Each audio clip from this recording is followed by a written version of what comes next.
ನಮಸ್ಕಾರ ಎಲ್ಲ ವಿದ್ಯಾರ್ಥಿಗಳಿಗೆ ಆನ್ಲೈನ್ ತರಗತಿಗೆ ಸ್ವಾಗತಿಸುತ್ತಾ ಇವತ್ತು ನಾವು ದೈಹಿಕ ಶಿಕ್ಷಣ ವಿಭಾಗದಲ್ಲಿ ತಾತ್ವಿಕ ಭಾಗದಲ್ಲಿ ಅಧ್ಯಾಯ 6 10ನೇ ತರಗತಿ ಮಕ್ಕಳಿಗೆ ಬ್ಯಾಡ್ಮಿಂಟನ್ ಪಾಠವನ್ನ ಮಾಡಲಿಕ್ಕೆ ಇಚ್ಛಿಸುತ್ತೇವೆ.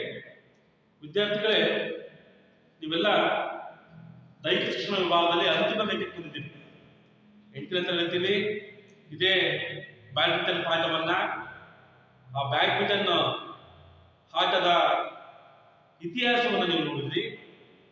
ಬ್ಯಾಡ್ಮಿಂಟನ್ ಆಟ ಯಾವ ತರ ಬಂತು, ಅದು ಯಾವ ತರ ಪಾಪ್ಯುಲರ್ ಆಯಿತು ಅನ್ನೋದನ್ನ ನೀವು 8ನೇ ತರಗತಿಯಲ್ಲಿ ನೀವು ಅಧ್ಯಯನ ಮಾಡಿದ್ದೀರಿ ಮಕ್ಕಳೇ. ಅದೇ ರೀತಿ 9ನೇ ತರಗತಿಯಲ್ಲಿ ಆ ಬ್ಯಾಡ್ಮಿಂಟನ್ ಆಟದ ಅಂಕಣದ ಪರಿಚಯವನ್ನು ನೀವು ಅಧ್ಯಯನ ಮಾಡಿದಿರಿ. ಆ ಬ್ಯಾಡ್ಮಿಂಟನ್ ಆಟದಲ್ಲಿ ಬರ್ತಕ್ಕಂತಹ ಎಕ್ವಿಪ್ಮೆಂಟ್ಸ್ ಅಂದ್ರೆ ಸಲಕರಣೆಗಳನ್ನ ನೀವು ಅಧ್ಯಯನ ಮಾಡಿದ್ದೀರಿ.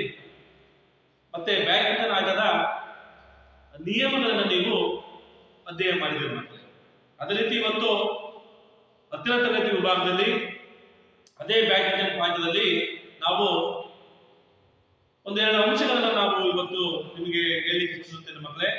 ಸೊ ಮೊದಲಿಗೆ ಕಲಿಕಾಂಶಗಳು ಯಾವುದು ಅಂತಂದ್ರೆ, ಮೊದಲನೇ ಕಲಿಕಾಂಶ ಬ್ಯಾಡ್ಮಿಂಟನ್ ಆಟಗಾರರ ಪರಿಚಯ. ಸೊ ಬ್ಯಾಡ್ಮಿಂಟನ್ ಆಟದಲ್ಲಿ ಯಾವ ಯಾವ ಆಟಗಾರರು ಈ ಆಟದಲ್ಲಿ ಪ್ರಸಿದ್ಧಿಯನ್ನ ಪಡೆದುಕೊಂಡಿದ್ದಾರೆ, ಅವರ ಪರಿಚಯವನ್ನ ನಾವು ಇವತ್ತು ಮೊದಲನೇ ಕಲಿಕಾಂಶವಾಗಿ ತಗೊಂಡಿದ್ದೀವಿ. ಅದರಲ್ಲಿ ರಾಜ್ಯ ಮತ್ತು ರಾಷ್ಟ್ರ ಮತ್ತು ಅಂತಾರಾಷ್ಟ್ರೀಯ ಆಟಗಾರರ ಪರಿಚಯವನ್ನು ನಾವು ಇವತ್ತು ನಿಮಗೆ ಹೇಳಲಿಕ್ಕೆ ಇಚ್ಛಿಸುತ್ತೇನೆ ಮಕ್ಕಳೇ.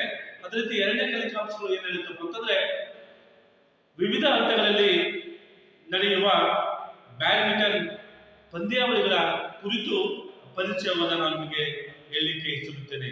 ಸೊ ಈ ಬ್ಯಾಡ್ಮಿಂಟನ್ ಆಟದಲ್ಲಿ ಯಾವ ಯಾವ ಪಂದ್ಯಾವಳಿಗಳು ಬರ್ತವೆ ಅನ್ನೋದನ್ನು ನಾವು ಇವತ್ತು ನೋಡ್ಬೇಕು ಮಕ್ಕಳೇ. ಸೊ ಅದೇ ರೀತಿ ಮೊದಲನೇದಾಗಿ ಬ್ಯಾಡ್ಮಿಂಟನ್ ಆಟದ ಪರಿಚಯಕ್ಕಿನ ಮುಂಚೆ ನಾವು ಇಂದಿನ ತರಗತಿಯಲ್ಲಿ ಇದನ್ನು ಅಧ್ಯಯನ ಮಾಡಿದ್ದೀವಿ ಅನ್ನೋದು ನಾವು ತಿಳ್ಕೊಳ್ಳೋಣ ಮಕ್ಕಳೇ. ಸೊ 8ನೇ ತರಗತಿಯಲ್ಲಿ ನಾವು ಈ ಆಟದ ಇತಿಹಾಸ, ಇದರ ಅಂಕಣದ ಅಳತೆಗಳು, ವಿವಿಧ ಕ್ಷೇತ್ರಗಳ ಉದ್ದೇಶಗಳ ಬಗ್ಗೆ, ಬ್ಯಾಡ್ಮಿಂಟನ್ ಆಟಕ್ಕೆ ಬೇಕಾಗುವ ಉಪಕರಣಗಳ ಬಗ್ಗೆ ಮತ್ತು ಆಟದ ಸಾಮಾನ್ಯ ನಿಯಮಗಳನ್ನು ನಾವು ತಿಳ್ಕೊಂಡಿದ್ದೀವಿ. ನಿಮಗೆಲ್ಲ ಗೊತ್ತಿದೆ ಮಕ್ಕಳೇ, 8ನೇ ತರಗತಿಯಲ್ಲಿ ಆಟದ ಇತಿಹಾಸ ಬಗ್ಗೆ ಅಧ್ಯಯನ ಮಾಡಿದ್ವಿ.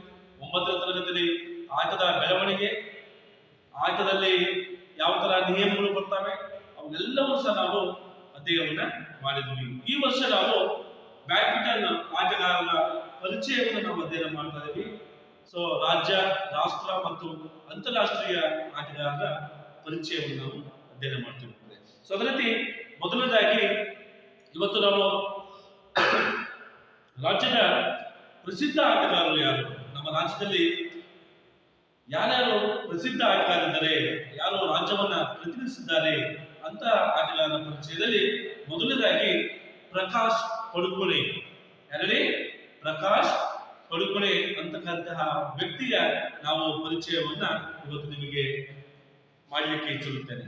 ಜೂನ್ 10 1955ರಲ್ಲಿ ಬೆಂಗಳೂರಿನಲ್ಲಿ ಜನಿಸಿದ್ದ ಇವರು ಬ್ಯಾಡ್ಮಿಂಟನ್ ಕ್ರೀಡೆಯಲ್ಲಿ ಜೆಂಟಲ್ ಟೈಗರ್ ಎಂದು ಗುರುತಿಸಲಾಗುತ್ತದೆ. ನೋಡಿ ಮಕ್ಕಳೇ, ಪ್ರಕಾಶ್ ಪಡುಕೋಣೆ ಅಂತಕ್ಕಂತಹ ವ್ಯಕ್ತಿ ಇವರು ಜೂನ್ 10ರಲ್ಲಿ 1955ರಲ್ಲಿ ಬೆಂಗಳೂರಿನಲ್ಲಿ ಜನಿಸ್ತಾರೆ. ಬೆಂಗಳೂರು ಗೊತ್ತಲ್ವ ನಿಮಗೆ? ನಮ್ಮ ರಾಜ್ಯದ ಕ್ಯಾಪಿಟಲ್ ಸಿಟಿ ಅದು. ಓಕೆ, ಸೊ ಅಂತಹ ಸಿಟಿಯಲ್ಲಿ ಇವರು ಜನನ ಆಗುತ್ತೆ.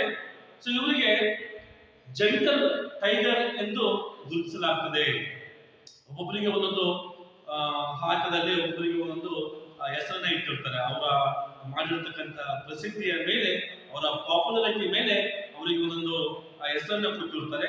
ಸೊ ಇವರಿಗೆ ಜೆಂಟಲ್ ಟೈಗರ್ ಅಂತ ಹೇಳ್ಬಿಟ್ಟು ಇವರನ್ನ ಗುರುತಿಸಲಾಗ್ತದೆ. ಟೆನಿಸನ್ ವಿಂಬಲ್ಡನ್ ಸಮನಾಗಿ ಗ್ರಹಿಸಲಾಗುವ ಅಖಿಲ ಇಂಗ್ಲೆಂಡ್ ಬ್ಯಾಡ್ಮಿಂಟನ್ ಪ್ರಶಸ್ತಿ ವಿಜೇತರಾದ ಪ್ರಕಾಶ್ ಪಡುಕೋಣೆ ಇವರು ಪ್ರಥಮ ಭಾರತೀಯರು. ಸೊ ಇವರು ಪ್ರಕಾಶ್ ಪಡುಕೋಣೆ ಅಂತಕ್ಕಂತಹ ವ್ಯಕ್ತಿ, ಈ ಆಟಗಾರ ಇವರು ಭಾರತೀಯರಾಗಿರ್ತಾರೆ. ಆಗಿನ ಮೈಸೂರು ಬ್ಯಾಡ್ಮಿಂಟನ್ ಸಂಘದ ಕಾರ್ಯದರ್ಶಿಯಾಗಿದ್ದ ಇವರ ತಂದೆ ಶ್ರೀ ರಮೇಶ್ ಪಡುಕೋಣೆ ಪ್ರಕಾಶ್ ಇವರನ್ನು ಬ್ಯಾಡ್ಮಿಂಟನ್ ಕ್ರೀಡೆಗೆ ಎಳೆಯ ವಯಸ್ಸಿನಲ್ಲೇ ಪರಿಚಯಿಸ್ತಾರೆ. ನೋಡಿ ಮಕ್ಕಳೇ, ಯಾವುದೇ ಕ್ಷೇತ್ರದಲ್ಲಿ ನಾವೇನಾದ್ರೂ ಅಚೀವ್ಮೆಂಟ್ ಮಾಡಬೇಕಾದ್ರೆ, ಸಾಧನೆ ಮಾಡಬೇಕಾದ್ರೆ ನಾವು ಇಳಿಯ ವಯಸ್ಸಿನಲ್ಲಿ ನಾವು ಸಾಧನೆ ಮಾಡ್ಕೊಂಡು ಬರಬೇಕು. ಸೊ ನಮ್ಮ ಫಿಸಿಕಲ್ ಎಜುಕೇಶನ್ ಏನ್ ಹೇಳುತ್ತೆ, ಪ್ರಾಕ್ಟೀಸ್ ಮೇಕ್ಸ್ ಮ್ಯಾನ್ ಪರ್ಫೆಕ್ಟ್ ಅಂತಕ್ಕಂಥ ಏನು ವಾಕ್ಯ ಇರುತ್ತೆ, ಸೊ ಅಲ್ಲಿ ಪ್ರಾಕ್ಟೀಸ್ ಸತತವಾಗಿ ನಾವು ಅಭ್ಯಾಸ ಮಾಡ್ತಾ ಇರಬೇಕು.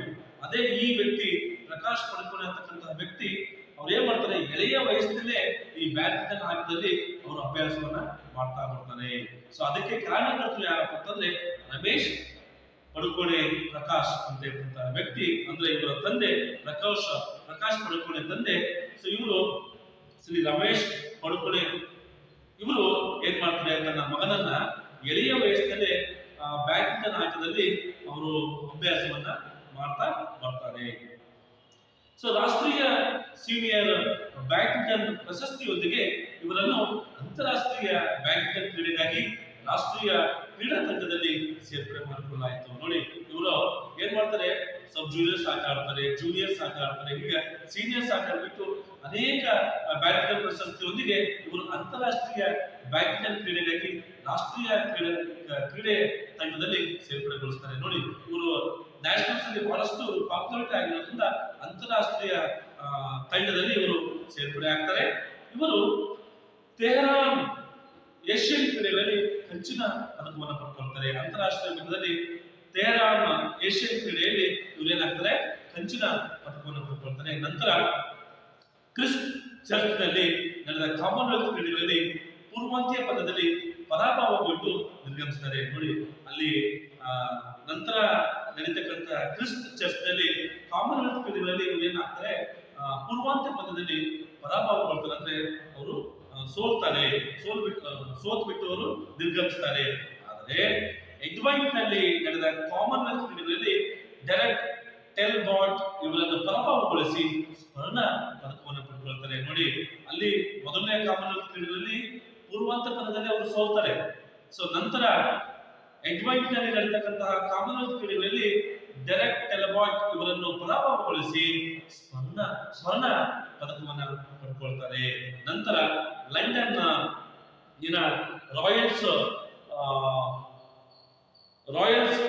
ಎಲ್ ಬರ್ನ್ ಹಾಲ್ ನಲ್ಲಿ ನಡೆದ ಇಂಗ್ಲಿಷ್ ಮಾಸ್ಟರ್ ಚಾಂಪಿಯನ್ಶಿಪ್ ನಲ್ಲಿ ಇವರು ಪ್ರಶಸ್ತಿಯನ್ನ ಪಡ್ಕೊಳ್ತಾರೆ.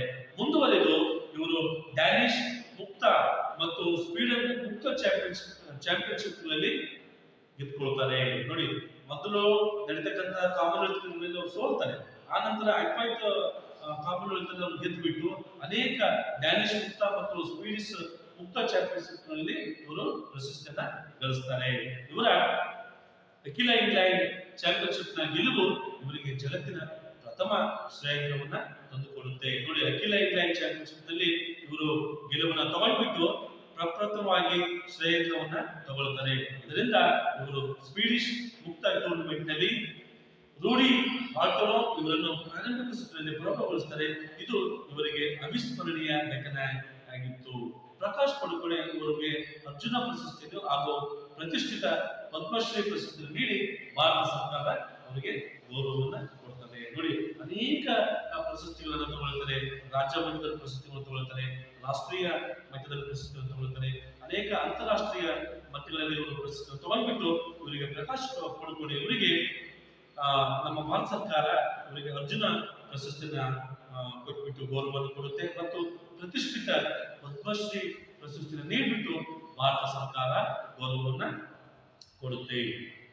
ಹಾಗೆ ಎರಡನೇ ಕ್ರೀಡಾಪಟು ಅನೂಪ್ ಶ್ರೀಧರ್ ಅಂತಕ್ಕಂಥ ವ್ಯಕ್ತಿ, ಇವರು ಅಷ್ಟೇ ಬೆಂಗಳೂರಿನವರಾದ ಇವರನ್ನು ಇತ್ತೀಚಿನ ದಿನಗಳಲ್ಲಿ ಭಾರತದ ಅತ್ಯುತ್ತಮ ಆಟಗಾರರೆಂದು ಪರಿಗಣಿಸಲಾಗುತ್ತದೆ. ನಾನು ಆಗಲೇ ಮೊದಲನೇದಾಗಿ ಪ್ರಕಾಶ್ ಪಡುಕೋಣೆ ಇವರ ಪರಿಚಯವನ್ನು ಮಾಡಿಕೊಟ್ಟೆ.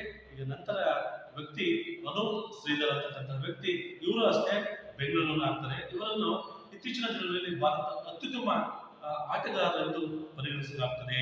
ಇವರು ರಾಷ್ಟ್ರೀಯ ಬ್ಯಾಡ್ಮಿಂಟನ್ ಚಾಂಪಿಯನ್ಶಿಪ್ ಅನ್ನು ಇವರು ಸತತವಾಗಿ 3 ಸಲ ಗೆದ್ದುಕೊಳ್ತಾರೆ. ನೋಡಿ, ರಾಷ್ಟ್ರೀಯ ಬ್ಯಾಡ್ಮಿಂಟನ್ ಶಿಪ್ ನ ಪ್ರಶಸ್ತಿಯನ್ನ ಇವರು 3 ಬಾರಿ ತನ್ನ ಮುಡಿಗೇರಿಸಿಕೊಳ್ತಾರೆ.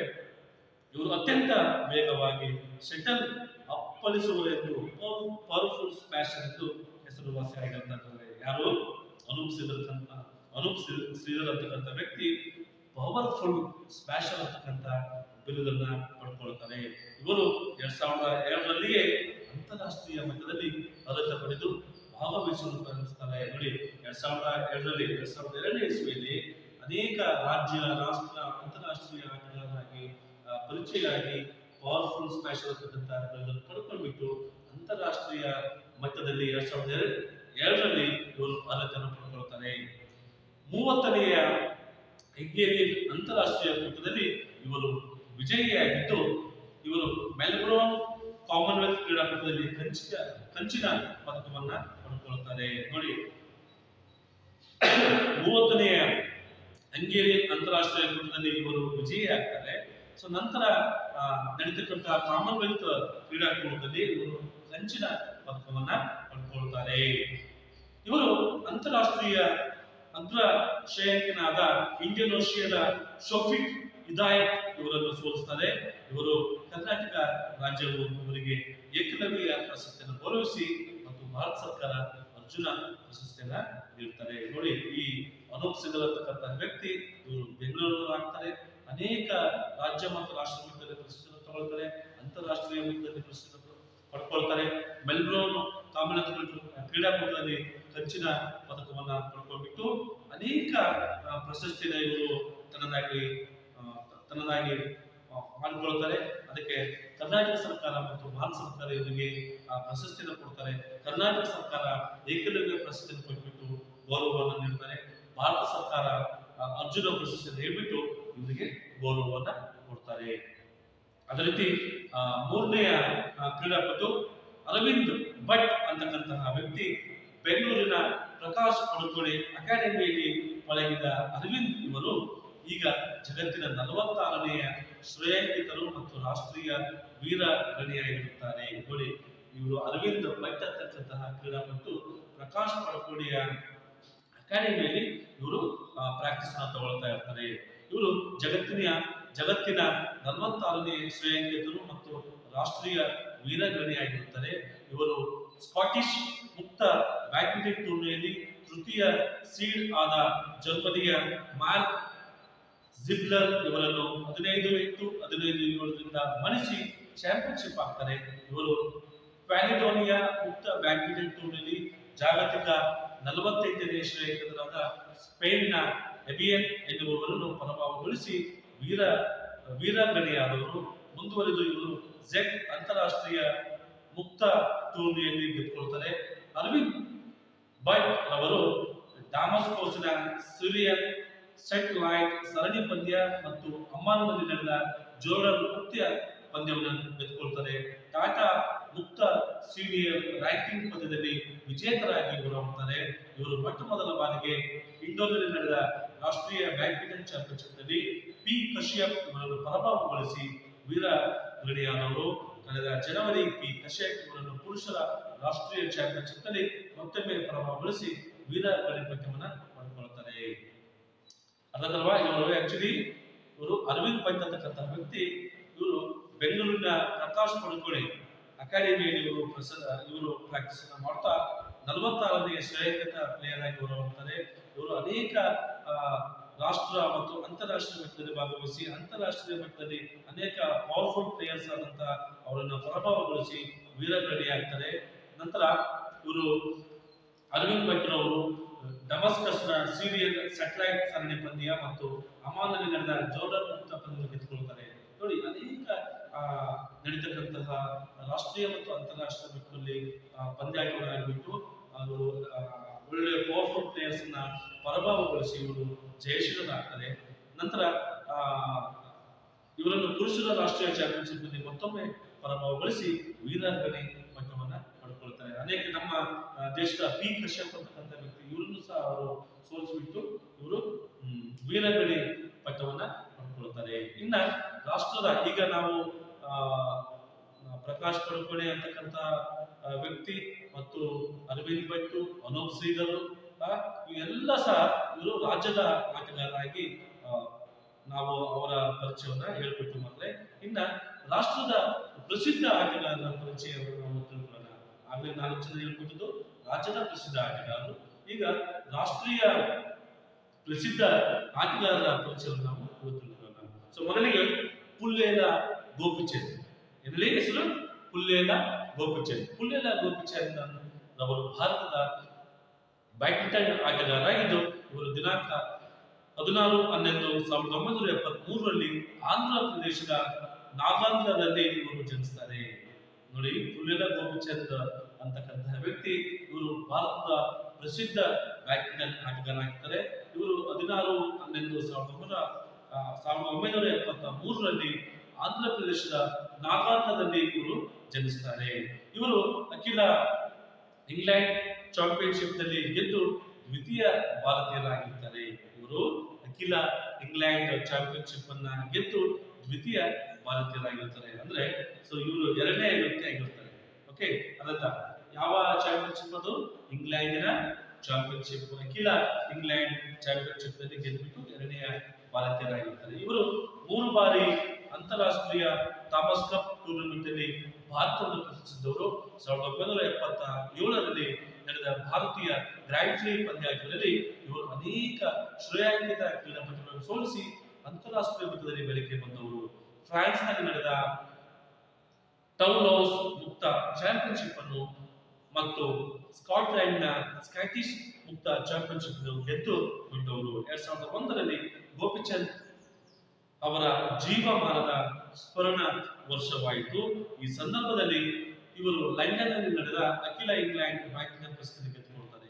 ಇವರು ಒಲಿಂಪಿಕ್ಸ್ ಸ್ವರ್ಣ ಪದಕ ವಿಜೇತರಾದ ಎಂಡರ್ಸ್ ಬೋಸನ್ ಇವರನ್ನು ಪೂರ್ವಾಂತ್ಯ ಅಂದ್ರೆ ಕ್ವಾರ್ಟರ್ ಫೈನಲ್ಸ್ ಸುತ್ತಿನಲ್ಲಿ ಮತ್ತು ವಿಶ್ವ ನಂಬರ್ 1 ಆದ ಪೀಟರ್ ಗೆಟ್ ಇವರನ್ನು ಪೂರ್ವಾಂತ್ಯ ಸೆಮಿಫೈನಲ್ ಪಂದ್ಯದಲ್ಲಿ ಸೋಲಿಸಿಬಿಟ್ಟು ಕೊನೆಗೆ ಅಂತಿಮ ಸುತ್ತಿನಲ್ಲಿ ಚೈನಾದ ಚೆನ್ ಆಂಗ್ ಎನ್ನುವವರನ್ನು 15-12, 15-6 ಸೋಲಿಸಿ ಈ ಪ್ರಶಸ್ತಿನ ಪಡೆದುಕೊಳ್ತಾರೆ. ಬ್ಯಾಡ್ಮಿಂಟನ್ ಕ್ರೀಡೆಯಲ್ಲಿ ಇವರು ಅನುಪಮ ಸಾಧನೆಗಾಗಿ ಇವರಿಗೆ ಅರ್ಜುನ ಪ್ರಶಸ್ತಿಯನ್ನು ನೀಡಿ ಗೌರವಿಸಲಾಯಿತು. ಇವರಿಗೆ ರಾಜೀವ್ ಖೇಲ್ ರತ್ನ ಮತ್ತು ಪದ್ಮಶ್ರೀ ಪ್ರಶಸ್ತಿಯನ್ನು ನೀಡಿ ಗೌರವಿಸಲಾಯಿತು. ಮಕ್ಕಳೇ, ಇವರು ಪುಲ್ಲೇಲ ಗೋಪಿಚಂದ್ ಅಂತಕ್ಕಂತಹ ವ್ಯಕ್ತಿ ಆಂಧ್ರ ಪ್ರದೇಶದವರಾಗಿರ್ತಾರೆ. ಓಕೆ, ಸೊ ಇವರು ಒಂದು ನಾಗಾಲ್ಯಾಂಡ್ನಲ್ಲಿ ಒಂದು ಗ್ರಾಮದಲ್ಲಿ ಇವರು ಜನಿಸ್ತಾರೆ 16/11/1973. ಸೊ ಇವರು ಅಖಿಲ ಇಂಗ್ಲೆಂಡ್ ಚಾಂಪಿಯನ್ಶಿಪ್ ನಲ್ಲಿ ಗೆದ್ದಿರ್ತಕ್ಕಂಥ ದ್ವಿತೀಯ ಭಾರತೀಯರಾಗಿದ್ದಾರೆ. ಇವರು ಅನೇಕ ರಾಷ್ಟ್ರ ಮತ್ತು ಅಂತಾರಾಷ್ಟ್ರೀಯ ಮಟ್ಟದಲ್ಲಿ ಭಾಗವಹಿಸಿಬಿಟ್ಟು ಚಿಕ್ಕ ವಯಸ್ಸಿನಲ್ಲಿ ಇವರು ಬ್ಯಾಡ್ಮಿಂಟನ್ ಆಟದಲ್ಲಿ ತೊಡಗಿಕೊಳ್ತಾರೆ. ಅದೇ ರೀತಿ ಸಬ್ ಜೂನಿಯರ್ಸ್, ಮತ್ತೆ ಜೂನಿಯರ್ಸ್, ಮತ್ತೆ ಸೀನಿಯರ್ಸ್, ಈಗ ಅನೇಕ ವಿಭಾಗದಲ್ಲಿ ಇವರು ಜಯಶೀಲರಾಗಿದ್ದು ವಿದೇಶದಲ್ಲಿ ನಡೀತಕ್ಕಂತಹ ಎಲ್ಲ ಟೂರ್ನಮೆಂಟ್ಗಳಲ್ಲಿ ಮತ್ತು ಚಾಂಪಿಯನ್ಶಿಪ್ ನಲ್ಲಿ ಹೋಗ್ಬಿಟ್ಟು ಭಾಗವಹಿಸಬೇಕು. ಇವರು ಅನೇಕ ಪ್ರಸಿದ್ಧಿಯಾದ ಕ್ರೀಡಾಪಟುಗಳನ್ನ ಸೋಲಿಸಬೇಕು. ಇವರು ಜಯಶೀಲರಾಗ್ತಾರೆ. ಹಾಗಾಗಿ ಇವರಿಗೆ ಬ್ಯಾಡ್ಮಿಂಟನ್ ಕ್ರೀಡೆಯಲ್ಲಿ ಇವರ ಅನುಪಮ ಸಾಧನೆಗಾಗಿ ಅಲ್ಲಿನ ಆಂಧ್ರ ಪ್ರದೇಶ ಸರ್ಕಾರ ಬಂದ್ಬಿಟ್ಟು ಇವರಿಗೆ ಅರ್ಜುನ ಪ್ರಶಸ್ತಿಯನ್ನು ನೀಡಿಬಿಟ್ಟು ಗೌರವಿಸ್ತಾರೆ. ಅದಕ್ಕೆ ಮತ್ತೆ ಭಾರತ ಸರ್ಕಾರ ಇವರಿಗೆ ರಾಜೀವ್ ಖೇಲ್ ರತ್ನ ಮತ್ತು ಪದ್ಮಶ್ರೀ ಪ್ರಶಸ್ತಿಯನ್ನು ನೀಡಿಬಿಟ್ಟು ಇವರನ್ನ ಗೌರವಿಸ್ತಾರೆ. ನೆಕ್ಸ್ಟ್, ಪ್ರಸಿದ್ಧ ರಾಷ್ಟ್ರೀಯ ಆಟಗಾರರಾದ ಮಹಿಳೆಯರ ವಿಭಾಗದಲ್ಲಿ ನಾನು ಆಗಲೇ ಹೇಳಿದ ಹಾಗೆ ಪುರುಷರ ವಿಭಾಗದಲ್ಲಿ ನಾವು ಪುಲ್ಲೇಲ ಗೋಪಿಚಂದ್ ಇವರ ಬಗ್ಗೆ ಪರಿಚಯ ನಾವು ಹೇಳ್ತೀವಿ ಮಕ್ಕಳೇ. ಈಗ PV ಸಿಂಧು ಮಹಿಳೆಯರ ವಿಭಾಗದಲ್ಲಿ PV ಸಿಂಧು, ಎಲ್ಲರೂ ಈ ಮಹಿಳೆಯ ಹೆಸರನ್ನು ಕೇಳಿದ್ದೀರಿ, ನೋಡಿದ್ದೀರಿ, ಇವರ ಆಟವನ್ನು ಸಹ ನೀವು ನೋಡಿದ್ದೀರಿ. ಸೊ ಇವರ ಬಗ್ಗೆ ನಾವು ಪರಿಚಯನ ಹೇಳಬೇಕಾದ್ರೆ PV ಸಿಂಧು ಇವರು ಸಹ ಮೂಲತಃ ಆಂಧ್ರ ಪ್ರದೇಶದವರಾದ ಕುಸಲ ವೆಂಕಟ ಸಿಂಧುರವರ 5/7/1995 ಜನಿಸ್ತಾರೆ. ಇವರ ತಂದೆ ಕುಸಲ ವೆಂಕಟ ಅಂತಕ್ಕಂತಹ ತಂದೆ. ಸೊ ಇವರಿಗೆ 5/7/1995 ಇವರು ಜನಿಸ್ತಾರೆ. 2016ರ ಬ್ರೆಜಿಲ್ನಲ್ಲಿ ನಡೆದ ಒಲಿಂಪಿಕ್ ಕ್ರೀಡಾಕೂಟದಲ್ಲಿ ಬೆಳ್ಳಿಯ ಪದಕವನ್ನ ಜಯಿಸಿಕೊಳ್ತಾರೆ. ಇವರ ಅತ್ಯುನ್ನತ ಸಾಧನೆ ಆಗಿರ್ತದೆ ನೋಡಿ. 2016ರಲ್ಲಿ ಬ್ರೆಜಿಲ್ನಲ್ಲಿ ನಡೆದ ಒಲಿಂಪಿಕ್ ಕ್ರೀಡಾಕೂಟದಲ್ಲಿ ಇವರಿಗೆ ಬೆಳ್ಳಿಯ ಪದಕವನ್ನು ಪಡೆದುಕೊಳ್ಳುತ್ತಾರೆ. ಓಕೆ, ಇದರೊಂದಿಗೆ ಅವರನ್ನು ಇನ್ನೂ ಹಲವಾರು ಅಂತಾರಾಷ್ಟ್ರೀಯ ಮಟ್ಟದ ಪ್ರಶಸ್ತಿಗಳನ್ನು ಪಡೆದುಕೊಳ್ಳುತ್ತಾರೆ. 2013ರಲ್ಲಿ ಅರ್ಜುನ ಪ್ರಶಸ್ತಿ ನೀಡಿಬಿಟ್ಟು ಅಲ್ಲಿನ ಆಂಧ್ರ ಪ್ರದೇಶ ಸರ್ಕಾರ 2015ರಲ್ಲಿ ಪ್ರಶಸ್ತಿಯನ್ನ ಪದ್ಮಶ್ರೀ ಪ್ರಶಸ್ತಿಯನ್ನು ಪಡೆದುಕೊಳ್ತಾರೆ. ಹಾಗೂ 2016ರಲ್ಲಿ ರಾಜೀವ್ ಗಾಂಧಿ ಖೇಲ್ ರತ್ನ ಪ್ರಶಸ್ತಿ ಲಭಿಸುತ್ತೆ. Indian Oceania international, Macau open, Malaysia master, China open ಪಂದ್ಯಾಟಗಳಲ್ಲಿ ಇವರು ಜಯಶೀಲರಾಗ್ತಾರೆ. ಕಾಮನ್ವೆಲ್ತ್ ಕ್ರೀಡಾಕೂಟದಲ್ಲಿ ಒಮ್ಮೆ ಕಂಚು ಹಾಗೂ ಒಮ್ಮೆ ಬಂಗಾರದ ಪದಕವನ್ನ ಪಡ್ಕೊಳ್ತಾರೆ. ನೋಡಿ ಮಕ್ಕಳೇ, ಈ PV ಸಿಂಧು ಅಂತಕ್ಕಂತಹ ಮಹಿಳೆ ಇವಳು ಅಷ್ಟೇ ರಾಷ್ಟ್ರ ಮಟ್ಟದಲ್ಲಿ ಭಾಗವಹಿಸ್ಬಿಟ್ಟು, ಅಂತಾರಾಷ್ಟ್ರೀಯ ಮಟ್ಟದಲ್ಲಿ ವಿದೇಶದಲ್ಲಿ ಹೋಗ್ಬಿಟ್ಟು ಇವರು ಅನೇಕ ಚಾಂಪಿಯನ್ಶಿಪ್ ನಲ್ಲಿ ಭಾಗವಹಿಸ್ಬಿಟ್ಟು ಜಯಶೀಲರಾಗ್ತಾರೆ. ಅದೇ ಇವರ 2016ರ ಬ್ರೆಜಿಲ್ನಲ್ಲಿ ನಡೆದ ಒಲಿಂಪಿಕ್ ನಲ್ಲಿ ಇವರು ಬೆಳ್ಳಿಯ ಪದಕವನ್ನು ಪಡ್ಕೊಳ್ತಾರೆ. 2015ರಲ್ಲಿ ಇವರಿಗೆ ಏನು ಭಾರತ ಸರ್ಕಾರ ಏನ್ ಮಾಡುತ್ತೆ, ಪದ್ಮಶ್ರೀ ಪ್ರಶಸ್ತಿ ನೀಡಿಬಿಟ್ಟು 2016ರಲ್ಲಿ ರಾಜೀವ್ ಗಾಂಧಿ ಖೇಲ್ ರತ್ನ ಪ್ರಶಸ್ತಿ ನೀಡಿಬಿಟ್ಟು ಇವರಿಗೆ ಗೌರವವನ್ನ ಕೊಡ್ತಾರೆ. ಅದೇ ರೀತಿ ಇವರು ಯಾವ್ಯಾವ ಚಾಂಪಿಯನ್ಶಿಪ್ ನಲ್ಲಿ ಭಾಗವಹಿಸಿದ್ದಾರೆ ಅಂತಂದ್ರೆ Indian Oceania international, Macau open, Malaysia master, China open ಪಂದ್ಯಾಟಗಳಲ್ಲಿ ಇವರು ಜಯಶೀಲರಾಗಿರುತ್ತಾರೆ. ಕಾಮನ್ವೆಲ್ತ್ ಕ್ರೀಡಾಕೂಟದಲ್ಲಿ ಒಮ್ಮೆ ಕಂಚು ಮತ್ತೆ ಒಮ್ಮೆ ಬಂಗಾರದ ಪದಕವನ್ನ ಇವರು ಪಡೆದಿರುತ್ತಾರೆ. ಇವರು ಬಹಳ ಶ್ರೇಷ್ಠ ಆಟಗಾರರಾಗಿ ಇವರು ನಮ್ಮ ಭಾರತ ದೇಶದಲ್ಲಿ ಹೊರಹೊಮ್ಮಿದ್ದಾರೆ. ಅದೇ ರೀತಿ ಸೈನಾ ನೆಹವಾಲ್ ಇವರು ಅಷ್ಟೇ. ಸೈನಾ ನೆಹವಾಲ್ ಈ ಮಹಿಳೆಯರು ಸಹ ಬಹಳಷ್ಟು ಅತ್ಯುನ್ನತ ಆಟಗಾರರಾಗಿ ನಮ್ಮ ದೇಶದಲ್ಲಿ ಹೊರಹೊಮ್ಮಿದ್ದಾರೆ. 1990ರಲ್ಲಿ ಮಾರ್ಚ್ 17ರಂದು ಹರಿಯಾಣದ ಹಿಸಾರ್ನಲ್ಲಿ ಜನಿಸಿದ ಇವರು ಭಾರತೀಯ ಬ್ಯಾಡ್ಮಿಂಟನ್ನ ಖೇಲ್ ರತ್ನ ಆಗಿರುತ್ತಾರೆ. ನೋಡಿ, ಸೈನಾ ನೆಹವಾಲ್ ಅಂತಕ್ಕಂತಹ ಮಹಿಳೆ 1990ರಲ್ಲಿ ಮಾರ್ಚ್ 17ರಂದು ಹರಿಯಾಣ ರಾಜ್ಯದಲ್ಲಿ ಹಿಸಾರ್ನಲ್ಲಿ ಜನಿಸ್ತಾರೆ. ಇವರು ಭಾರತೀಯ ಬ್ಯಾಡ್ಮಿಂಟನ್ನ ಖೇಲ್ ರತ್ನ ಆಗಿರುತ್ತಾರೆ. ಇವರು ಅಷ್ಟೇ ಅನೇಕ ಪ್ರಶಸ್ತಿಗಳನ್ನು ಗಳಿಸ್ತಾರೆ. ರಾಜ್ಯ ಮಟ್ಟದಲ್ಲಿ ಭಾಗವಹಿಸ್ತಾರೆ, ರಾಷ್ಟ್ರ ಮಟ್ಟದಲ್ಲಿ ಭಾಗವಹಿಸ್ತಾರೆ, ಅಂತಾರಾಷ್ಟ್ರೀಯ ಮಟ್ಟದಲ್ಲಿ ಭಾಗವಹಿಸ್ತಾರೆ. ಇವರು ಯಾವ ಯಾವ ಚಾಂಪಿಯನ್ಶಿಪ್ ನಲ್ಲಿ ಇವರು ಪ್ರಶಸ್ತಿಯನ್ನು ಪಡ್ಕೊಂಡಿದ್ದಾರೆ ಅನ್ನೋದನ್ನ ನೋಡ್ತೀವಿ ಮಕ್ಕಳೇ. ಸೈನಾ ಇವರು 19 ವರ್ಷದೊಳಗಿನ ವಿಭಾಗದಲ್ಲಿ ರಾಷ್ಟ್ರೀಯ ಚಾಂಪಿಯನ್ಶಿಪ್ ಆಗಿರುತ್ತಾರೆ. ಇವರು ಏಷ್ಯನ್ ಸ್ಯಾಟಲೈಟ್ ಬ್ಯಾಡ್ಮಿಂಟನ್ ಪ್ರಶಸ್ತಿಯನ್ನು ಸತತ 2 ಬಾರಿ ಗೆಲ್ಲುವುದರೊಂದಿಗೆ ಭಾರತೀಯ ಬ್ಯಾಡ್ಮಿಂಟನ್ನಲ್ಲಿ ಇತಿಹಾಸವನ್ನು ನಿರ್ಮಿಸಿದ್ದಾರೆ. ನೋಡಿ, ಬ್ಯಾಡ್ಮಿಂಟನ್ ಏಷ್ಯನ್ ಸ್ಯಾಟಲೈಟ್ ಬ್ಯಾಡ್ಮಿಂಟನ್ ನಲ್ಲಿ ಇವರು 2 ಬಾರಿ ಗೆಲ್ಲುವುದರೊಂದಿಗೆ ಭಾರತೀಯ ಬ್ಯಾಡ್ಮಿಂಟನ್ ನಲ್ಲಿ ಇತಿಹಾಸವನ್ನೇ ನಿರ್ಮಿಸಿದ್ದಾರೆ. ಇವರು ಫಿಲಿಪೀನ್ಸ್ ಮುಕ್ತ ಪಂದ್ಯಾವಳಿಯಲ್ಲಿ 86ನೇ ಶ್ರೇಯಾಂಕದ ಆಟಗಾರ್ತಿಯಾಗಿ ಪ್ರಾರಂಭಿಸಿ ಅನೇಕ ಅಗ್ರ ಶ್ರೇಯಾಂಕದ ಆಟಗಾರ್ತಿಯನ್ನ ಪರಾಭವಗೊಳಿಸಿ ಪ್ರಶಸ್ತಿಯನ್ನ ಪಡೆದಿದ್ದಾರೆ. ಇವರು ಅಷ್ಟೇ ವಿದೇಶದಲ್ಲಿ ಏನು ಅಂತಾರಾಷ್ಟ್ರೀಯ ಒಳ್ಳೊಳ್ಳೆ ಆಟಗಾರರು ಸಹ ಇವರು ಏನ್ ಮಾಡ್ತಾರೆ, ಪರಾಭವಗೊಳಿಸಿ ಪ್ರಶಸ್ತಿಯನ್ನು ಇವರು ತನ್ನ ಮುಳ್ಳಿಗೆ ಪಡೆದುಕೊಳ್ತಾರೆ. ನಂತರ ಜಾಗತಿಕ ಬ್ಯಾಡ್ಮಿಂಟನ್ ಫೆಡರೇಷನ್ ಚಾಂಪಿಯನ್ಶಿಪ್ ನಲ್ಲಿ ಚೈನಾದ ವಾಂಗ್ ಇಹ್ಯಾನ್ ಇವರಿಂದ ಪರಾಭವಗೊಂಡು ದ್ವಿತೀಯ ಸ್ಥಾನವನ್ನ ಪಡೆದುಕೊಳ್ತಾರೆ. ಚೈನಾದ ವಾಂಗ್ ಇಹ್ಯಾನ್ ಇವರಿಂದ ಅವರು ಸೋಲನ್ನು ಪಡ್ಕೊಳ್ತಾರೆ. ಅವರ ಸೋಲನ್ನು ಪಡ್ಕೊಂಡು ಇವರು ದ್ವಿತೀಯ ಸ್ಥಾನವನ್ನ ಪಡ್ಕೊಳ್ತಾರೆ. ಮುಂದೆ ಇದೇ ಪಂದ್ಯಾವಳಿಯಲ್ಲಿ ಜಪಾನಿನ ಸಾಯಾಕಾ ಸಾಟೋ ಇವರನ್ನ ಅಂಕಗಳಿಂದ ಪರಾಭವಗೊಳಿಸಿ ಪ್ರಶಸ್ತಿನ ಪಡ್ಕೊಳ್ತಾರೆ. ನೋಡಿ, ಅದೇ ಚಾಂಪಿಯನ್ಶಿಪ್ ನಲ್ಲಿ ಯಾರು ಚೈನಾದ ವಾಂಗ್ ಇಯನ್ ಅವರಿಂದ ಸೋಲನ್ನು ಪಡ್ಕೊಳ್ತಾರೆ. ಯಾರು ಸೈನಾ ನೆಹವಾಲ್ ಅಲ್ಲಿ ದ್ವಿತೀಯ ಸ್ಥಾನವನ್ನು ಪಡ್ಕೊಳ್ತಾರೆ. ಅದೇ ಮತ್ತೆ ಚಾಂಪಿಯನ್ಶಿಪ್ ನಲ್ಲಿ ಜಪಾನಿನ ಫೈನಲ್ಸ್ ಪಂದ್ಯದಲ್ಲಿ ಸಯಾಕೋ ಸಾಟೋ ಇವರನ್ನ ಪರಾಭವಗೊಳಿಸಿ ತನ್ನ ಪ್ರಶಸ್ತಿಯನ್ನ ಪಡ್ಕೊಳ್ತಾರೆ. ಇವರು ಅತ್ಯಂತ ಆಶಾದಾಯಕ ಕ್ರೀಡಾಗಾರ್ತಿ ಎಂದು ಗುರುತಿಸಲಾಗಿದೆ.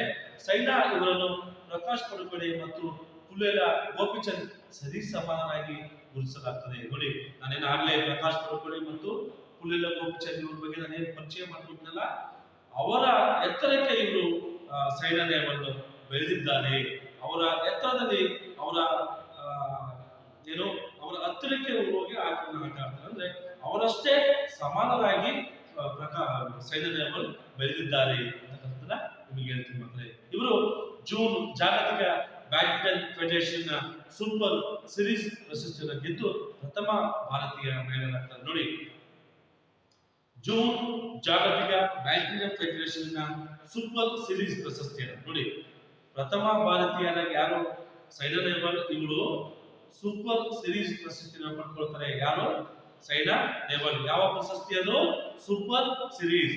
ಅದು ಪ್ರಥಮ ಭಾರತೀಯ ಮಹಿಳೆಯಾಗಿ ಈ ಸೂಪರ್ ಸಿರೀಸ್ ಪ್ರಶಸ್ತಿಯನ್ನ ಪಡ್ಕೊಳ್ತಾರೆ.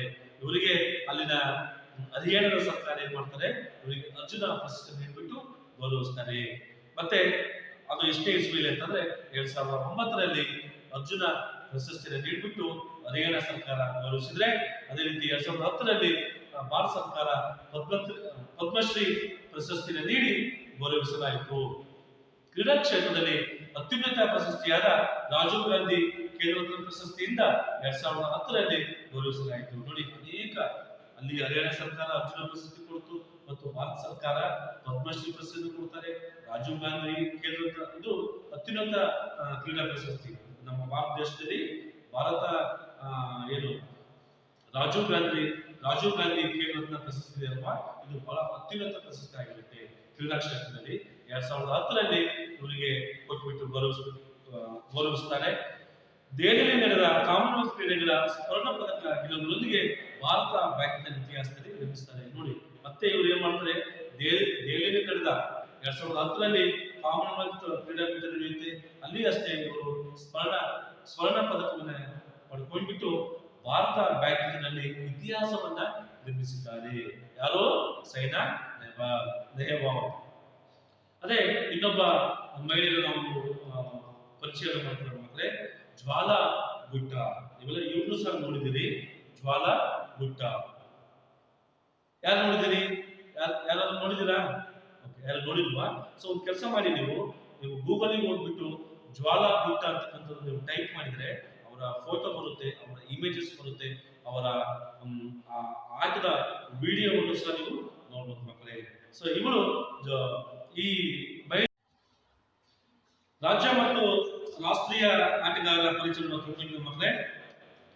ಮುಂದಿನದಾಗಿ ಅಂತಾರಾಷ್ಟ್ರೀಯ ಆಟಗಾರರ ಸಾಧನೆ. ಈ ಬ್ಯಾಡ್ಮಿಂಟನ್ ಅಂತಕ್ಕಂಥ ಕ್ರೀಡೆ ನಮ್ಮ ದೇಶ ಮತ್ತು 2-3 ದೇಶದಲ್ಲಿ ಇದು ಪ್ರಸಿದ್ಧಿಯಾಗಿಲ್ಲ. ಬಹಳಷ್ಟು ದೇಶಗಳಲ್ಲಿ ಈ ಆಟವನ್ನ ಆಡ್ತಾ ಬಂದಿದ್ದಾರೆ. ಬಹಳಷ್ಟು ದೇಶದಲ್ಲಿ ಈ ಆಟ ಪ್ರಸಿದ್ಧಿಯಾಗಿದೆ. ಅದರಿಗೆ ಅಂತಾರಾಷ್ಟ್ರೀಯ ಆಟಗಾರರ ಸಾಧನೆ ನಾವು ನೋಡೋದಾದ್ರೆ ಯಾರಿದ್ದಾರೆ ಅಂತಾರಾಷ್ಟ್ರೀಯ ಆಟಗಾರರಲ್ಲಿ ಅಂತಂದ್ರೆ, ನಿಮ್ಮ ಟೆಕ್ಸ್ಟ್ ಬುಕ್ ಅಲ್ಲಿ ಚೆನ್ ಜಿನ್ ಅಂತಕ್ಕಂತಹ ವ್ಯಕ್ತಿ. ಚೆನ್ ಜಿನ್, ಅಲ್ಲಿನ ಹೆಸರುಗಳು ಸ್ವಲ್ಪ ಡಿಫ್ರೆಂಟ್ ಆಗಿರ್ತವೆ.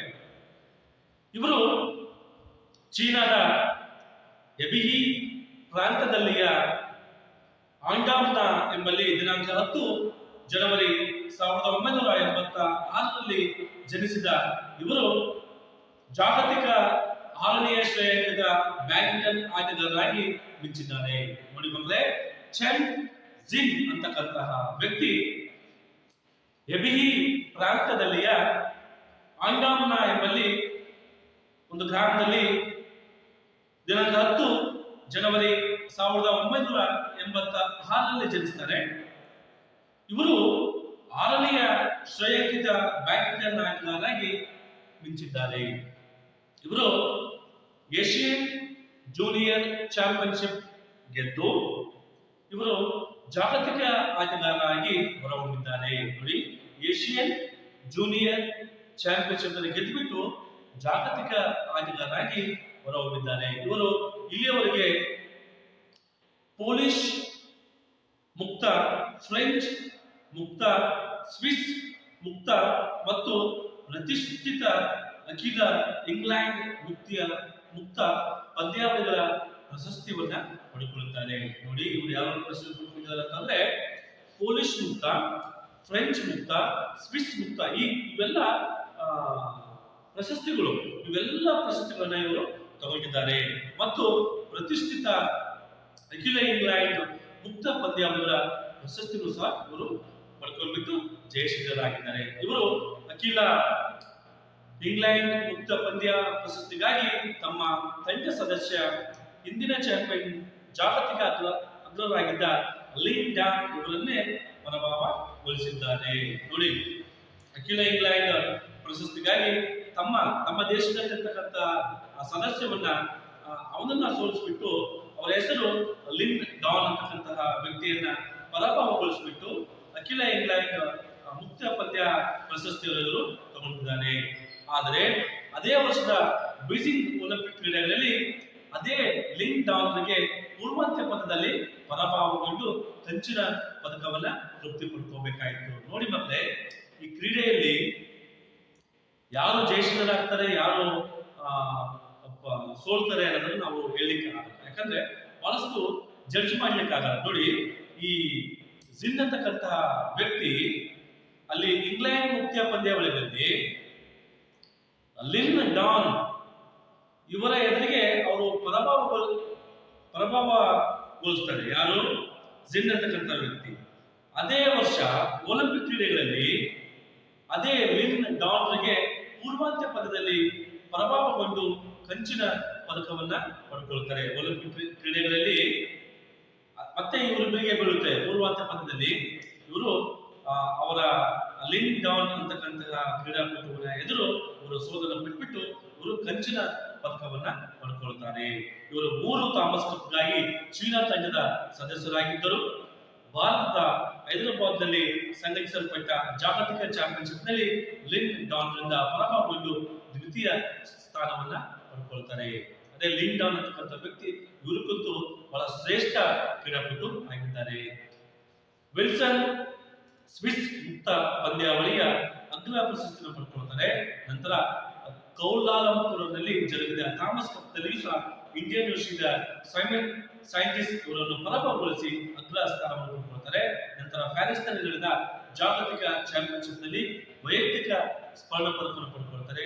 ಚೀನಾದ ಗ್ವಾಂಗ್ನಲ್ಲಿ ಜರುಗಿದ ಏಷ್ಯನ್ ಕ್ರೀಡೆಗಳಲ್ಲಿ ದಕ್ಷಿಣ ಕೊರಿಯಾದ ಶೋಮ್ ವಾನ್ ಓ ಇವರನ್ನ ಪರಾಭವಗೊಳಿಸಿ ಸ್ವರ್ಣ ಪದಕವನ್ನ ಪಡ್ಕೊಳ್ತಾರೆ. ಇವರು ಸಹ ಜಿನ್ ಅಂತಕ್ಕಂಥ ವ್ಯಕ್ತಿ ಅನೇಕ ಪ್ರತಿಷ್ಠಿತ ಆಟಗಾರರನ್ನ ಪ್ರಭಾವಗೊಳಿಸ್ತಾರೆ. ಮತ್ತೆ ಅವರ ಎದುರಿಗೆ ಇವರು ಸೋಲ್ತಾರೆ, ಇವರಿಗೆ ಅವ್ರು ಸೋಲ್ತಾರೆ. ಈಗ ಅನೇಕ ಕ್ರೀಡೆಗಳಲ್ಲಿ ಭಾಗವಹಿಸಿ ಅಂತಾರಾಷ್ಟ್ರೀಯ ಮಟ್ಟದಲ್ಲಿ ಭಾಗವಹಿಸಿ ಅನೇಕ ಪ್ರಶಸ್ತಿಗಳನ್ನು ತಗೊಳ್ತಾರೆ. ಇವರು ಅಷ್ಟೇ ಬಹಳ ಒಳ್ಳೆಯ ಫೇಮಸ್ ಆಟಗಾರರಾಗಿ ಹೊರಹೊಮ್ಮುತ್ತಾರೆ. ಇದು ಪುರುಷರ ಅಂತಾರಾಷ್ಟ್ರೀಯ ಆಟಗಾರರ ಪರಿಚಯ ಆಗಿದೆ ಮಕ್ಕಳೇ. ಇನ್ನ ಮಹಿಳೆಯರ ಅಂತಾರಾಷ್ಟ್ರೀಯ ಆಟಗಾರರ ಪರಿಚಯವನ್ನು ನಾವು ನೋಡೋದಾದ್ರೆ ಮರಿಯಾ ಕ್ರಿಸ್ಟಿನ್ ಯುಲಿಯಾಂಚಿ ಅಂತಕ್ಕಂತಹ ಮಹಿಳೆಯ ಆಟಗಾರ್ತಿಗಳು ಇವಳು ಅಂತಾರಾಷ್ಟ್ರೀಯ ಆಟಗಾರ್ತಿ ಆಗಿರ್ತಾರೆ. 1985 ಜೂನ್ 2ರಂದು ಟುಬಾನ್ ನಲ್ಲಿ ಜನಿಸಿದ ಇವರು ಇಂಡೋನೇಷಿಯಾದ ಮಹಿಳೆಯ ಬ್ಯಾಡ್ಮಿಂಟನ್ ಆಟಗಾರರಾಗಿರ್ತಾರೆ. ಇವರು ಇಂಡೋನೇಷಿಯಾ ದೇಶಕ್ಕೆ ಸೇರುತ್ತಾರೆ. ಇವರು 1985ರ ಜೂನ್ 2ರಂದು ಟುಬಾನ್ ನಲ್ಲಿ ಒಂದು ಏರಿಯಾದಲ್ಲಿ ಜನಿಸ್ತಾರೆ. ಇವರು ಇಂಡೋನೇಷಿಯಾದ ಮಹಿಳೆಯ ಬ್ಯಾಡ್ಮಿಂಟನ್ ಆಟಗಾರ್ತಿಯಾಗಿರುತ್ತಾರೆ.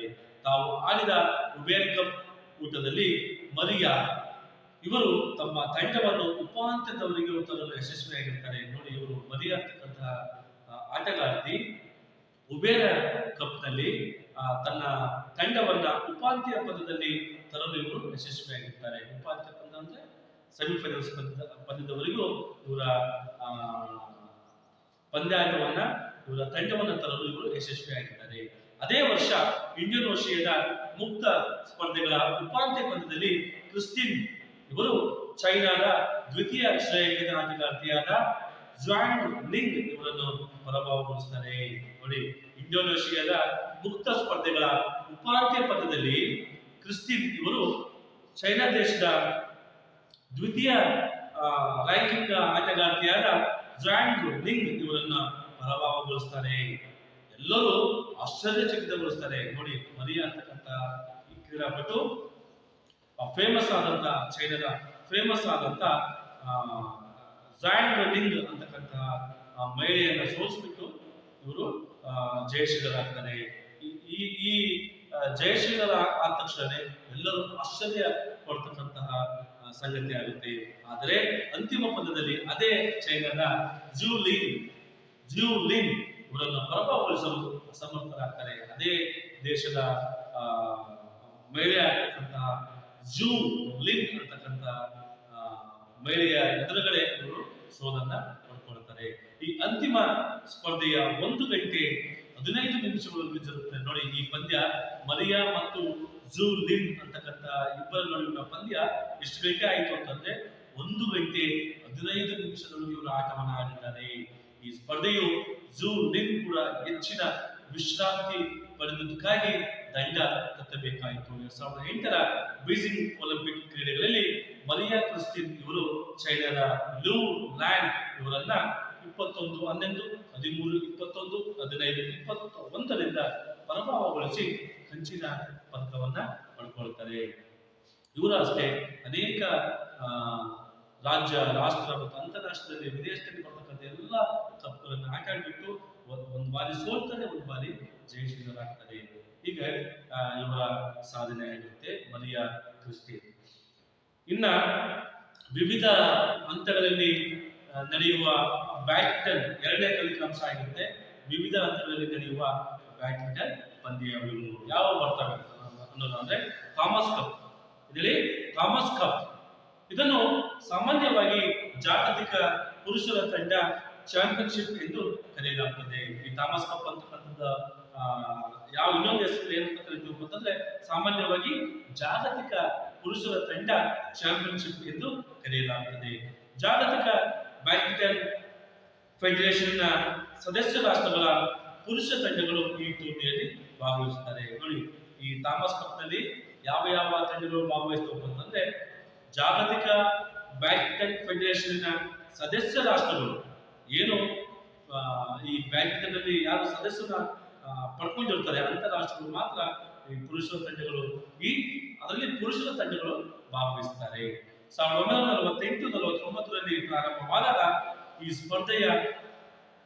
ಸ್ಪರ್ಧೆಗಳು 3 ವರ್ಷಕ್ಕೊಮ್ಮೆ ಜರುಗ್ತಾ ಇತ್ತು. 1948 ಮತ್ತು 49ರಲ್ಲಿ ಈ ಥಾಮಸ್ ಕಪ್ ಸ್ಪರ್ಧೆ ಪ್ರಾರಂಭ ಆಗುತ್ತೆ. ಅಂತಹ ಸಮಯದಲ್ಲಿ 3 ವರ್ಷಕ್ಕೊಮ್ಮೆ ಈ ಪಂದ್ಯಾಟ ಜರುಗ್ತಾ ಇತ್ತು. 1982ರಲ್ಲಿ ಈ ನಿಯಮವನ್ನು ಬದಲಾದ ಮೇಲೆ ಪ್ರತಿ 2 ವರ್ಷಕ್ಕೊಮ್ಮೆ ಈ ಸ್ಪರ್ಧೆಗಳು ಸಂಘಟಿಸಲಾಗುತ್ತದೆ. ಥಾಮಸ್ ಕಪ್ ಮೊದಲು 1948-49ರಲ್ಲಿ ಪ್ರಾರಂಭ ಆಯಿತು. ಅಲ್ಲಿಂದ 3 ವರ್ಷಕ್ಕೆ ಈ ಪಂದ್ಯಾಟವನ್ನ ಆಡ್ತಾ ಇದ್ರು.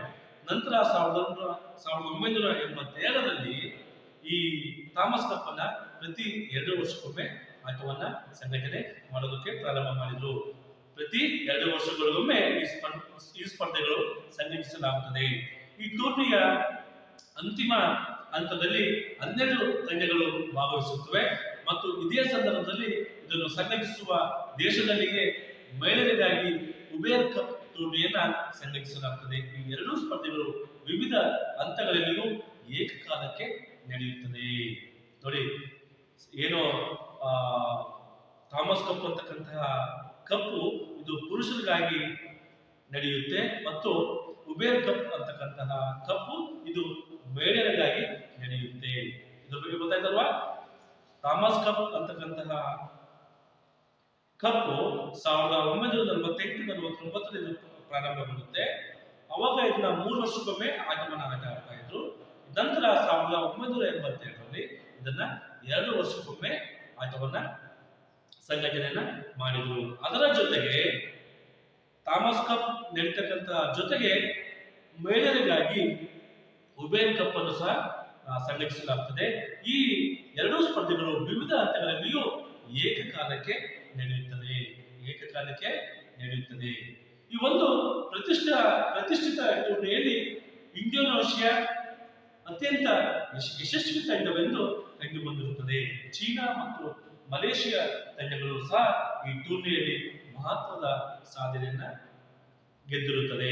ಥಾಮಸ್ ಕಪ್ ಮತ್ತು ಉಬೇರ್ ಕಪ್ ಟೂರ್ನಿಗಳು ಅಖಿಲ ಇಂಗ್ಲೆಂಡ್ ಮುಕ್ತ ಚಾಂಪಿಯನ್ಶಿಪ್ ಮತ್ತು BWF ಜಾಗತಿಕ ಚಾಂಪಿಯನ್ಶಿಪ್ಗಳಿಗಿಂತಲೂ ಹೆಚ್ಚು ಜನಪ್ರಿಯತೆಯನ್ನ ಗಳಿಸುತ್ತದೆ, ಹೆಚ್ಚು ಪ್ರತಿಷ್ಠಿತವಾಗಿರುತ್ತದೆ. ನೋಡಿ, ಥಾಮಸ್ ಕಪ್ ಮತ್ತು ಉಬೇರ್ ಕಪ್ ಟೂರ್ನಿಗಳು ಅಖಿಲ ಇಂಗ್ಲೆಂಡ್ ಮುಕ್ತ ಚಾಂಪಿಯನ್ಶಿಪ್ ಮತ್ತು BWF ಜಾಗತಿಕ ಚಾಂಪಿಯನ್ಶಿಪ್ಗಳಿಗಿಂತಲೂ ಹೆಚ್ಚು ಜನಪ್ರಿಯತೆಯನ್ನ ಗಳಿಸುತ್ತದೆ. ಥಾಮಸ್ ಕಪ್ ಮತ್ತು ಉಬೇರ್ ಕಪ್ BWF ಮತ್ತೆ ಅಖಿಲ ಇಂಗ್ಲೆಂಡ್ಗಿಂತಲೂ ಹೆಚ್ಚು ಜನಪ್ರಿಯತೆಯನ್ನ ಪಡೆದುಕೊಂಡಿದೆ. ಇನ್ನ ಉಬೇರ್ ಕಪ್ ಬಗ್ಗೆ ಹೇಳೋದಾದ್ರೆ, ಉಬೇರ್ ಕಪ್ ಇದನ್ನು ಸಾಮಾನ್ಯವಾಗಿ ಜಾಗತಿಕ ಮಹಿಳೆಯರ ತಂಡ ಚಾಂಪಿಯನ್ಶಿಪ್ ಎಂದು ಕರೆಯಲಾಗುತ್ತದೆ.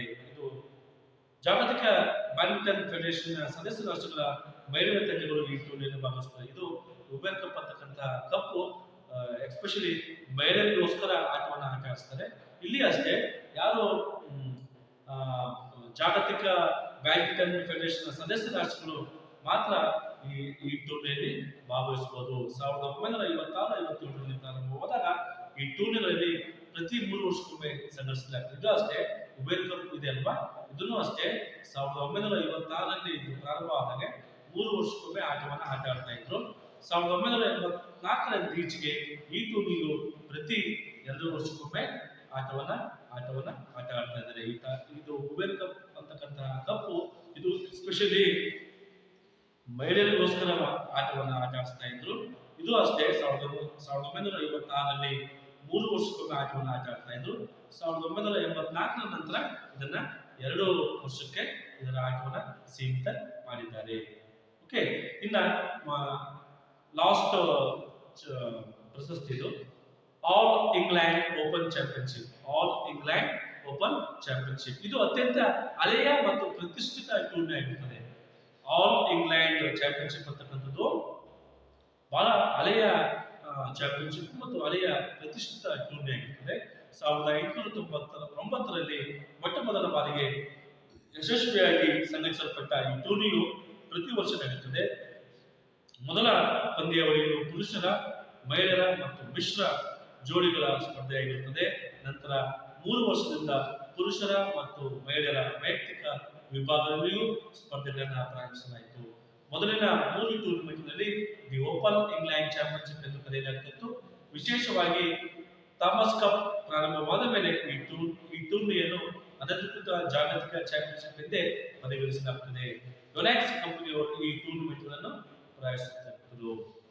ನೋಡಿ ಮಕ್ಕಳೇ, ಆಲ್ ಇಂಗ್ಲೆಂಡ್ ಓಪನ್ ಚಾಂಪಿಯನ್ಶಿಪ್ ಅಂತಕ್ಕಂತಹ ಈ ಟೂರ್ನಿಮೆಂಟ್ ಇದು ಬಹಳ ಹಳೆಯ ಪ್ರತಿಷ್ಠಿತ ಟೂರ್ನಿ ಆಗ್ತದೆ. 1899ರಲ್ಲಿ ಮೊಟ್ಟ ಮೊದಲ ಬಾರಿಗೆ ಇಲ್ಲಿ ಪುರುಷರಿಗೋಸ್ಕರ ಈ ಆಟವನ್ನ ಈ ಪ್ರಶಸ್ತಿಯನ್ನ ಮಾಡ್ತಾ ಇದ್ರು. ನಂತರ ಮತ್ತೆ ಮಹಿಳೆಯರಿಗೋಸ್ಕರನೂ ಸಹ ಈ ಪಂದ್ಯಾಟವನ್ನ ಆಟ ಆಡಿಸ್ತಾ ಇದ್ರು. ನಂತರ 3 ವರ್ಷದಿಂದ ಪುರುಷರ ಮತ್ತು ಮಹಿಳೆಯರ ವೈಯಕ್ತಿಕ ವಿಭಾಗದಲ್ಲಿಯೂ ಈ ಸ್ಪರ್ಧೆಯನ್ನ ಪ್ರಾರಂಭ ಮಾಡ್ತಾರೆ. ಈ ಆಲ್ ಇಂಗ್ಲೆಂಡ್ ಓಪನ್ ಚಾಂಪಿಯನ್ಶಿಪ್ ಬರೀ ಪುರುಷರು ಮತ್ತು ಮಹಿಳೆಯರಿಗೋಸ್ಕರ ಅಲ್ಲ, ಇದನ್ನ ಮಿಕ್ಸೆಡ್ ಡಬಲ್ಸ್ ನಲ್ಲಿ ಸಹ ಈ ಪಂದ್ಯಾಟವನ್ನ ಆಟವಾಡಲಿಕ್ಕೆ ಪ್ರಾರಂಭ ಮಾಡಿದರು. ವಿಶೇಷವಾಗಿ ಥಾಮಸ್ ಕಪ್ ಪ್ರಾರಂಭವಾದ ಮೇಲೆ ಈ ಟೂರ್ನಿಯನ್ನು ಅನಧಿಕೃತ ಜಾಗತಿಕ ಚಾಂಪಿಯನ್ಶಿಪ್ ಎಂದೇ ಪರಿಗಣಿಸಲಾಗುತ್ತಿತ್ತು. ಅನೆಕ್ಸ್ ಕಂಪನಿಯವರು ಈ ಟೂರ್ನಿಮೆಂಟ್ ಅನ್ನ ಪ್ರಾಯೋಜಕರಾಗಿದ್ದರು ಅನ್ನೋದಕ್ಕೆ ನಾನು ಹೇಳಲಿಕ್ಕೆ ಇಷ್ಟಪಡ್ತೀನಿ. ಇನ್ನ BWF ವರ್ಲ್ಡ್ ಚಾಂಪಿಯನ್ಶಿಪ್ ಮತ್ತು ಇದ್ರ ಬಗ್ಗೆ ಸ್ವಲ್ಪ ಲೈಟ್ ನಾನು ನಿಮಗೆ ವಿವರಣೆ ಕೊಡ್ತೀನಿ ಮಕ್ಕಳೇ. ಮೊದಲು ಇದನ್ನು IBF ಜಾಗತಿಕ ಚಾಂಪಿಯನ್ಶಿಪ್ ಎಂದು ಕರೆಯಲಾಗ್ತಾ ಇತ್ತು. ಜಗತ್ತಿನ ಉತ್ಕೃಷ್ಟ ಬ್ಯಾಡ್ಮಿಂಟನ್ ಆಟಗಾರರನ್ನು ಗೌರವಿಸಲು ಬ್ಯಾಡ್ಮಿಂಟನ್ ಜಾಗತಿಕ ಫೆಡರೇಷನ್ ಅವರು ಈ ಸ್ಪರ್ಧೆಗಳನ್ನು ಏರ್ಪಡಿಸುತ್ತಾರೆ. ಈ ಸ್ಪರ್ಧೆಗಳು 1977ರಲ್ಲಿ ಪ್ರಾರಂಭವಾದವು. ಪ್ರಾರಂಭದಲ್ಲಿ ಇವುಗಳನ್ನು ಪ್ರತಿ 3 ವರ್ಷಕ್ಕೊಮ್ಮೆ ಸಂಘಟಿಸಲಾಗುತ್ತಿತ್ತು. ನಂತರ ಇದನ್ನು ಪ್ರತಿ 2 ವರ್ಷಕ್ಕೊಮ್ಮೆ ಸಂಘಟಿಸಲಾಗುತ್ತದೆ. ನೋಡಿ, ಈ BWF ವರ್ಲ್ಡ್ ಚಾಂಪಿಯನ್ಶಿಪ್ ಏನಿದೆ ಇದು ಅಷ್ಟೇ 3 ವರ್ಷಕ್ಕೊಮ್ಮೆ ಕ್ರೀಡೆಗಳು ನಡೀತಾ ಇತ್ತು. ನಂತರ ಇದನ್ನ 2 ವರ್ಷಕ್ಕೊಮ್ಮೆ ಈ ಸ್ಪರ್ಧೆಯನ್ನ ಪ್ರಾರಂಭ ಮಾಡಿದ್ರು. ಇನ್ನ ರಾಷ್ಟ್ರೀಯ ಪಂದ್ಯಾವಳಿಗಳು ಯಾವುವು ಅಂತಂದ್ರೆ, ರಾಷ್ಟ್ರೀಯ ಬ್ಯಾಡ್ಮಿಂಟನ್ ಟೂರ್ನಮೆಂಟ್, ಅಖಿಲ ಭಾರತ senior major ranking badminton tournament, ಅಖಿಲ ಭಾರತ junior major ranking badminton tournament, ಅಖಿಲ ಭಾರತ ಜೂನಿಯರ್ ರ್ಯಾಂಕಿಂಗ್ ಬ್ಯಾಡ್ಮಿಂಟನ್ ಟೂರ್ನಮೆಂಟ್, ಅಖಿಲ ಭಾರತ sub junior major ranking badminton tournament. ಇವೆಲ್ಲ ರಾಷ್ಟ್ರೀಯ ಪಂದ್ಯಾವಳಿಗಳು ಆಗಿದ್ದಾವೆ. ಮಕ್ಕಳೇ, ಎಲ್ಲ ನಾವು 2 ಫಲಿತಾಂಶಗಳನ್ನು ನಾವು ಅಧ್ಯಯನ ಮಾಡಿದ್ವಿ. ರಾಜ್ಯ ಮತ್ತು ರಾಷ್ಟ್ರ ಮತ್ತು ಅಂತಾರಾಷ್ಟ್ರೀಯ ಆಟಗಾರರ ಪರಿಚಯವನ್ನು ನಾವು ಮಾಡಿದ್ವಿ ಮತ್ತು ಅನೇಕ ಪ್ರಶಸ್ತಿಗಳ ಬಗ್ಗೆ ನಾವು ತಿಳ್ಕೊಂಡಿದ್ವಿ. ಎಲ್ಲರಿಗೂ ಅರ್ಥ ಆಗಿದೆ ಅಂತ ನಾವು ತಿಳ್ಕೊಳ್ತೀವಿ. ಮತ್ತೆ ಇನ್ನ 4-5 ದಿವಸದಲ್ಲಿ ಈ ಪಾಠದ ನೋಟ್ಸ್ ನೀವು ಬರ್ಕೊಂಡು ಹೋಗ್ಬೇಕು. ಎಲ್ಲರಿಗೂ ಅರ್ಥ ಆಗಿದೆ ಅಂತ ತಿಳ್ಕೊಳ್ತೀನಿ. ಎಲ್ಲರಿಗೂ ಧನ್ಯವಾದ.